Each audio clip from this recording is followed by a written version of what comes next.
Yo, what is up guys, it's me Eve again here playing Tokyo Ghoul Break the Chains. In today's video we're gonna take a look at the Natsu Matsuri's fragment character. So this is Natsu Matsuri Touka. So she is a very decent character that I would say does deserve some spotlight for sure. She is definitely more of my favorite compared to Kaneki. Not only in terms of design, but obviously in terms of the skills as well. So first of all, she's an attribute of her attribute is skill. She's an Teiko character.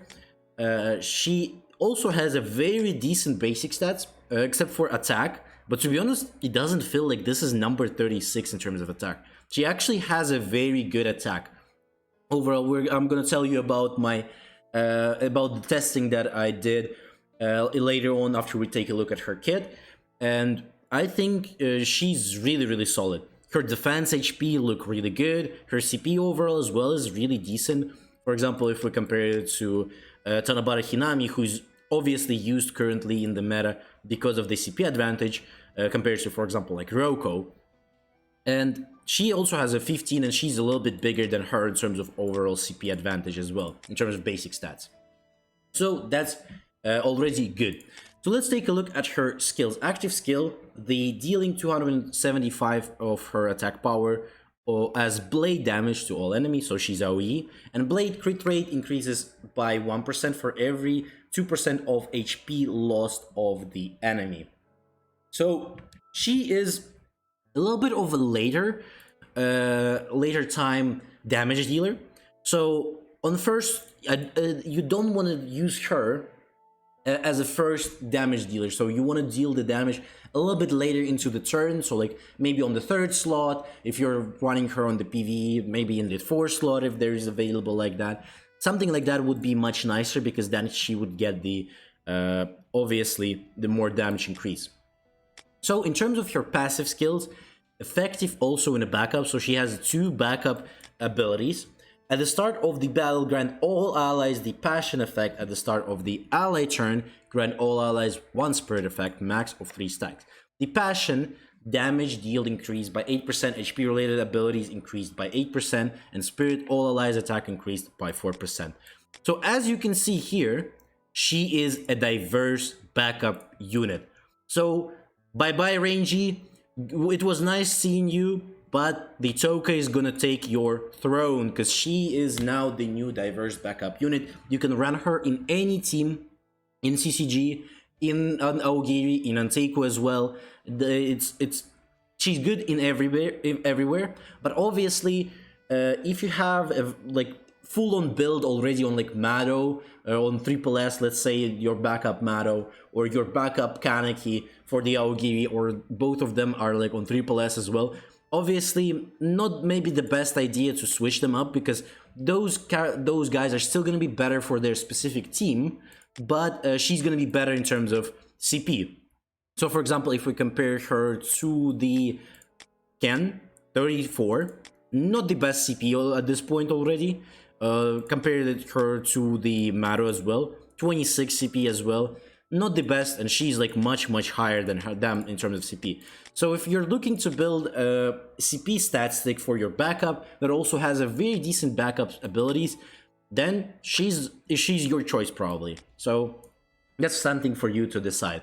In terms of her first star, when an ally deals damage, grant self 1 stimulation effect, 4 stacks. When stimulation reaches max stacks, self instantly launches a pursuit attack against 4 enemies, dealing smite damage equal to 120% of the attack. If only 1 enemy target exists on the field, increases the skill efficiency of this pursuit attack by 50%. After the pursuit attack, remove all stimulation effects from self. Stimulation attack increases by 3%. So if she has the 4 stacks, it's obviously 12%. The smite defense, ignore. In terms of 3 stars, again, don't forget that this is not a backup state. So like if you're using, you can't use this in a backup. She's not gonna do the damage from the backup, you know. It's not gonna work like that. This is not a backup. Only first one and third one, 0 star, sorry, and the third star are the backups. So increase all allies basic stats by 12% at the start of the battle. Grant all allies the unity effect. When an ally character is defeated, reduces all enemies attacked by 8% for 1 turn. Unity damage taken reduced by 8% with an additional 8% reduction for a non-active skill damage. After self takes 3 instances of active skill damage, reduces the next active skill damage taken by 40%. So this one is also pretty nice. I do like this attack, this passive as well. So she has basically a really good damage reduction here every 3 active skill attack, as well as some decent damage reduction with if the enemy is not, if enemy is using passives to do the damage. For example, the new Jason, the 200 guaranteed Jason, he has the passive damage that like once a few of your ally units attack, he uses his passive to launch an attack as well, so that damage will be reduced. Also, for example, the Psy Ayato has a lot, like he's basically all about the cheap damage and his passives, so in that sense that damage will be also reduced. For example, the same goes for CCG as well. Like, so all of the damage that is not written here are gonna be reduced by this point, as well as the every 3 attacks from this one is gonna be reduced by 40%. So if that makes sense for you, hopefully you understood how this works. So in terms of overall, what do I think about Touka? I was really impressed. So I was testing it out, not myself, but with a whale who has her on Triple S, and obviously he has all of the Anteco characters as well on the Triple S. So we were testing that out, and she actually, like, she was so good. I am very impressed. First time I actually saw her, I didn't think this is like any good, because again, her first ability, it doesn't look that great. It's not anything crazy. Like, there's just a few like small buffs that she can do, and obviously this is not her best that you're gonna be using her for. Her also some damage from here is not bad. It actually was doing a decent amount of damage, so that wasn't the worst one. But her third one was actually really good. Some damage reduction did feel like you had more damage reduction now. So I do give the credit for the third star. And obviously, when like we saw the leaks of her, I also did say that I only like third star and I don't like the others. And I still feel like the first star is pretty shit. Like, the 0-star story is pretty shit. Like, the buffs are not good. And in that sense, Tanabata Hinami, like, even Ryoko, are much better than in a backup state than her. Obviously, she's still gonna be better than Rangy in terms of like 0-star's ability, but all of the other backup units for the Anteco are much better. But this is gonna be okay for like diverse teams if you're gonna be using that. This damage was also not like anything crazy that you wouldn't see this going too much. Like, you wouldn't see this damage as big as compared to like with Owl. Definitely not, but there was a decent amount of damage there for sure. And third star, definitely good.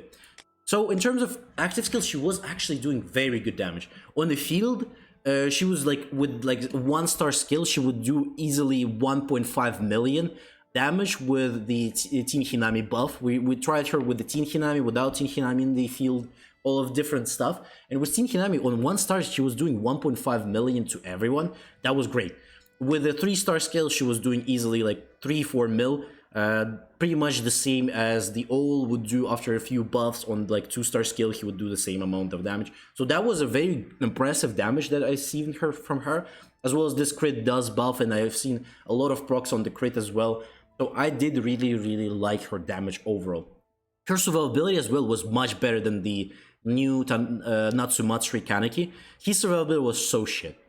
Like, he would die easily on second turn compared to her. She would survive until basically Teen Hinami would die. Like, she would easily survive until that, and once Teen Hinami would a little bit be dead, basically, you like, she's probably the next one the enemy is gonna try to kill.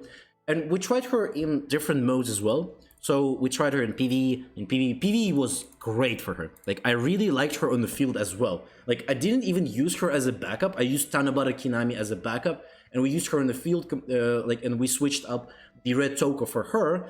So the charm was on the with Owl, She was there as the second like AoE damage dealer, Green Touka, and the Tanabata Hinami. So for example, if I go to my main team, we were using some. I unfortunately can't put her here, but imagine she's just basically here. She was here.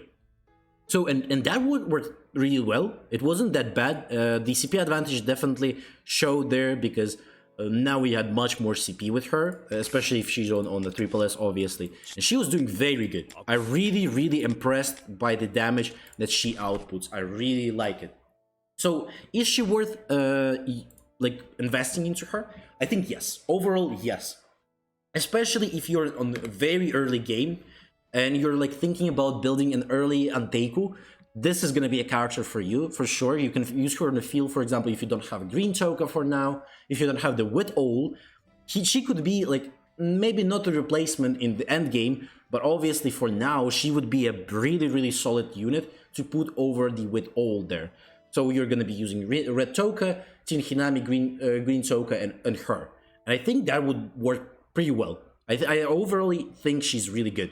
As well as she's a divert backup, so you can use her in any team you want. So for example, the new Carnival just dropped. Obviously, we're gonna do some summons on the stream for the new Uta. And the diverse team, for example, with the new Uta will probably have her as a backup because you don't have any like no orc backup except for Sachi. And even then, Sachi currently like is not the greatest character. His CP is good. But overall, he does fall off a little bit. But maybe the new no orc team is gonna bring him back. So I think overall you can definitely use her there. You can use her in CCG for the sake of CP advantage. Same goes for the Aogiri for the sake of again CP advantage. You can do that. So I do really like her. And how many stars again? As many that you can get from the event. So if you're a pay to win, if you can get more than a few stars on her from the event, from the fragment from the fragments crafting, sure, go for that. I think it is pretty good, especially if you're gonna be like, if you really like her and you want to use her, that's gonna be really good. In terms of for free to plays, is it worth it? It's gonna be worth it if you are not planning to build Combat Ken or Mado. So if you're not planning to build them, and for example, you still need a backup so that you don't need to worry and you can slot in any team, this is going to be her. Like, you can definitely invest into her. That would be a nice investment, but you do need to get her to D. Like, that's basically criteria in current meta is to get everyone at least to D. If you don't have the character on D, this is pointless. Again, getting her to just like 3 stars is not going to cut it. You need the 5th star, for example, for the CP sake, and 6th star for the sake of the ability that she gets on the 6th star as well. So you need to get her there, and that would be the most efficient way to use her. Other than that, hopefully you liked the video. Don't forget to like, subscribe, leave a comment, as well as tell me what you think about this Touka and Kaneki. Who do you like more? I definitely like this Touka much more than Kaneki. I wasn't really a big fan of that Kan. As well as the design is pretty nice. I do like the design as well. Also, I stream every day. Don't forget to tune in for the streams if you don't want to miss all of the content. I do summons on the stream first, as well as like the reviews. We take a look at the leaks. All of that, the gameplay, all of the games is obviously on the streams as well. So if you don't want to miss those, you can tune in. Also, you can join the Discord if you don't want to miss any streams, as well as any videos. I always post notifications beforehand in the Discord there, as well as if you just have any questions or you want to talk about the Tokyo Ghoul, be sure to check out the Discord. Other than that, hopefully you have a great day, and I'll see you on the next one.